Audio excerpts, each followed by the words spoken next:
ma'a hisbin nahdati sya'biyah wal khifadi ala qimati al-sunnah wal jamaah. Wassalatu wassalamu ala sayyidina Muhammadin al-mab'uth ila kafatil ummah litakuna hayatuhum rasyidatan wa sa'idah wa ba'du. Yang saya hormati, saya banggakan Profesor Fadel Muhammad, tepuk tangan untuk beliau, Wakil Ketua MPR sekaligus Ketua Dewan Pembina kita. Yang kita hormati, kita banggakan Pak Dr. Jazizul Fawaid, tepuk tangan untuk beliau, Wakil Ketua MPR sekaligus Wakil Ketua Dewan Pembina kita.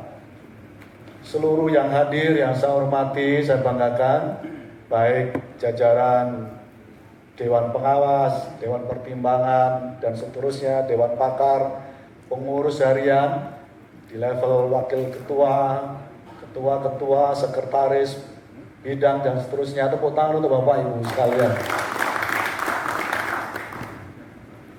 Bersyukur kepada Allah, sholawat kepada Rasulullah SAW. Bapak Ibu sekalian yang saya hormati, Pak Fadel, Pak Jazil, saya sering menyebutnya Mas Jazil.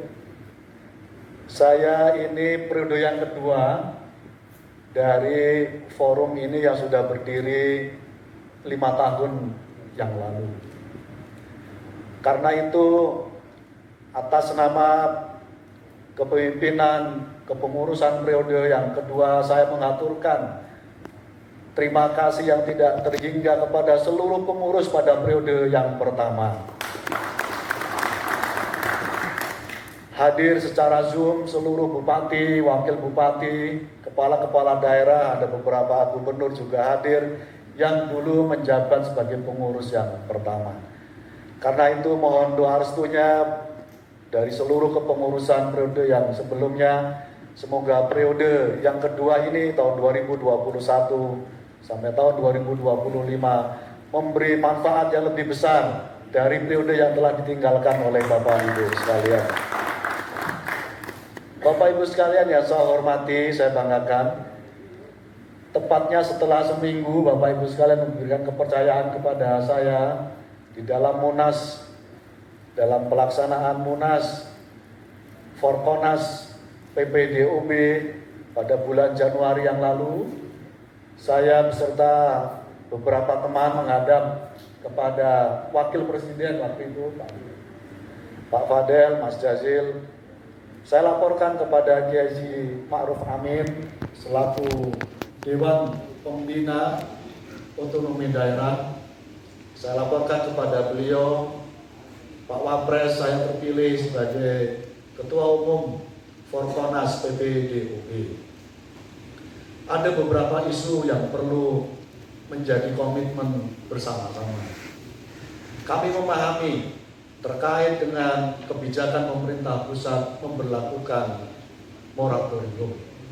Tapi kami merasa dari berbagai pertimbangan terkait dengan kebijakan moratorium ini perlu dilakukan evaluasi di kemudian hari.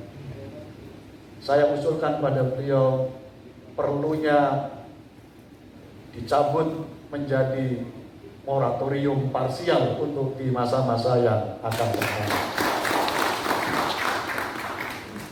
Suara-suara hampir 325 yang nyampe ke Mendagri, 173 yang nyampe di DPD RI, yang nyampe ke DPR RI hampir 230. Semuanya adalah suara-suara yang menuntut keadilan dan kesejahteraan. Selama tuntutan itu masih ada, itu artinya selama itu pula tantangan masa depan kita berkehidupan berbangsa dan bernegara tetap ada di masa-masa yang akan datang.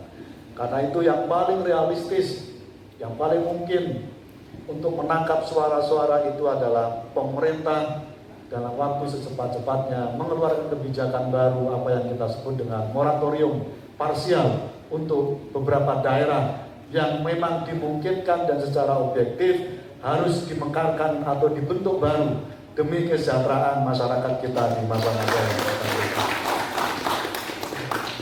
Bapak Ibu sekalian yang saya hormati, saya banggakan komitmen yang kedua saya sampaikan kepada Pak Presiden bahwa tentu harus ada paradigma baru untuk melihat pemekaran daerah otonomi baru di masa-masa yang akan datang. Beberapa komitmen itu, yang pertama saya sampaikan Pak Fadel, Mas Jazil, kepada Pak Wapres, bahwa forum Forkonas ini akan berkomitmen mendorong bagi pembentukan daerah otonomi baru di masa-masa yang akan datang. Urusan pembangunan pemerintahan, gedung-gedung pemerintahan bisa di stop dulu setelah PAD-nya cukup di daerah-daerah yang sudah disebutkan. Baru akan kita bangun gedung-gedung pemerintahan yang megah. Kalau PAD-nya belum meningkat, seluruh kepala daerah, bupati, wakil bupati, wali kota, wakil wali kota, cukup ngantor di kantor-kantor desa di daerah pemekaran gitu. Atau cukup ngantor di kantor-kantor kelurahan yang ada di kota-kota itu. Ini bagian dari komitmen yang kita sampaikan. Karena semangatnya apa disampaikan oleh Pak Jazil, pembentukan otonomi baru ini, daerah otonomi baru ini adalah bagian dari semangat reformasi. Ujung-ujungnya adalah untuk kesejahteraan masyarakat, untuk mendekatkan pelayanan publik. Ini yang saya sampaikan kepada Pak Wapres waktu itu. Komitmen kami yang kedua, kami sampaikan bahwa anggaran pendapatan pusat APBN kita di mata kami akan lebih maslahat ketimbang habis di kementerian-kementerian dan lembaga yang ada di pusat. Lebih baik dijadikan daerah, transfer daerah untuk daerah otonomi baru yang langsung direct bersentuhan dengan kepentingan masyarakat. Kalau dibandingkan ketimbang dialokasikan besar untuk kementerian atau lembaga yang ada di pusat, lebih maslahat kalau langsung direct menjadi DAU maupun transfer daerah yang langsung bersentuhan kepada masyarakat.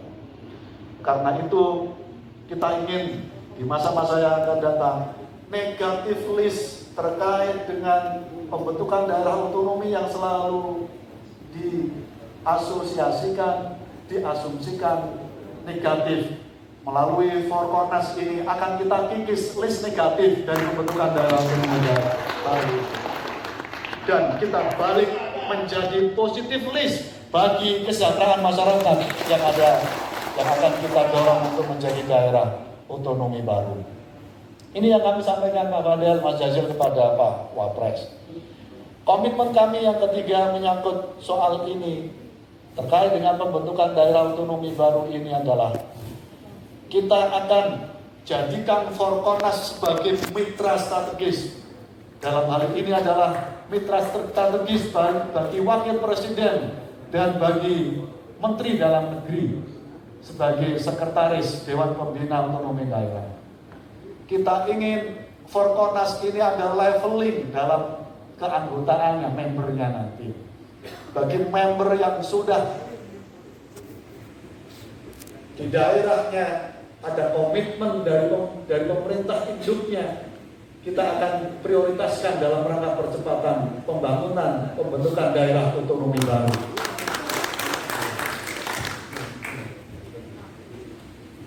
Terima kasih Mas Jadil. Leveling ini menjadi penting sebagaimana disampaikan oleh Pak Profesor Fadel Muhammad, karena beliau adalah saksi termasuk pelaku sejarah bagi terlaksana otonomi daerah yang terbaik melalui Provinsi Gorontalo waktu itu. Saya belajar banyak dari manajemen pemerintahan beliau melalui teman dekat beliau, Pak Eko Putro Sanjoyo, mantan Menteri Desa, Pembangunan Daerah Tertinggal dan Transmigrasi, dan kebetulan saya 5 tahun sebagai staf sus beliau sebelum masuk di DPR RI. Banyak hal yang bisa kita contoh dari kepemimpinan Pak Fadel ketika melakukan pemekaran baru di Provinsi Gorontalo. Profil daerah otonomi baru seperti yang dilakukan Pak Fadel itu akan menjadi contoh masa depan pemerintahan baru di daerah otonomi baru itu. Nah, karena itu sudah ada contoh baiknya yang dilakukan oleh Pak Fadel. Nah, komitmen ini akan terus kita bangun.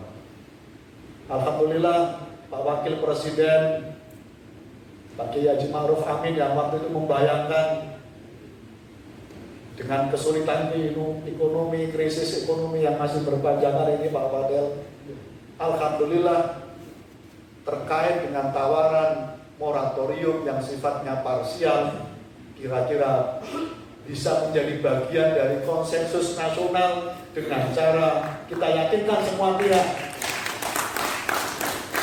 baik pemerintah pusat, pemerintah daerah dalam hal ini provinsi dan kabupaten kota, yang dalam undang-undang yang baru, undang-undang tahun 2000, nomor 23, mengamanatkan pentingnya terkait dengan keterlibatan hibah dari pemerintah provinsi dan kewajiban pemerintah induk untuk selama 3 tahun berkomitmen membiayai daerah otonomi baru sebagai daerah persiapan. Karena itu, kalau ada isu yang menyatakan bahwa pembentukan daerah otonomi baru selalu menjadi beban APBN, sesungguhnya tidak. Karena selama menjadi daerah persiapan, ini menjadi kewajiban dari pemerintah daerah induknya. Karena itu kita akan dorong komunikasi efektif dengan gubernur, bupati, wali kota yang punya komitmen untuk kesejahteraan rakyat, untuk berkomitmen mengalokasikan dananya untuk persiapan daerah pembentukan baru. Kalau ini bisa kita dorong, semoga ini bisa menjadi bagian dari bargain baru kita terhadap pemerintah pusat. Komitmen daerah induk sudah luar biasa, dan karena itu sekiranya pemerintah pusat tinggal mengetuk palu, memberikan persetujuan atas pembentukan daerah otonomi baru ini. Berbagai persiapan bisa kita lakukan, semua substansi materi bisa kita rumuskan secara baik nanti Pak Fadil dalam Rakernas setelah pelantikan ini, setelah kita melaksanakan sholat Jumat bagi yang muslim. Setelah itu akan kita laksanakan Rakernas sampai jam 4 sore nanti. Semoga seluruh rekomendasi dalam Rakernas kita menjadi bagian utuh dari perjuangan kita di masa-masa yang akan datang. Orientasi baru, paradigma baru perjuangan kita sebagaimana yang tadi dikatakan oleh Pak Fadel juga menjadi komitmen kita. Bahwa kita akan merubah cara kerja kita akan merubah strategi perjuangan kita dari politik parlemen jalanan menjadi politik, lobby politik, komunikasi politik terbaik, meyakinkan bupati dan gubernur, termasuk meyakinkan pemerintah pusat bahwa pembentukan daerah otonomi baru secara objektif memang tetap dibutuhkan karena ini sesuai dengan semangat reformasi Indonesia tahun 1998 yang lalu. Terima kasih untuk semuanya. Kita akan berjuang melalui bimbingan Pak Fadel. Kita akan terus berjuang melalui Forkonas PPDOB. Atur nuhun, mohon maaf atas segala kekurangan. Wassalamualaikum warahmatullahi wabarakatuh.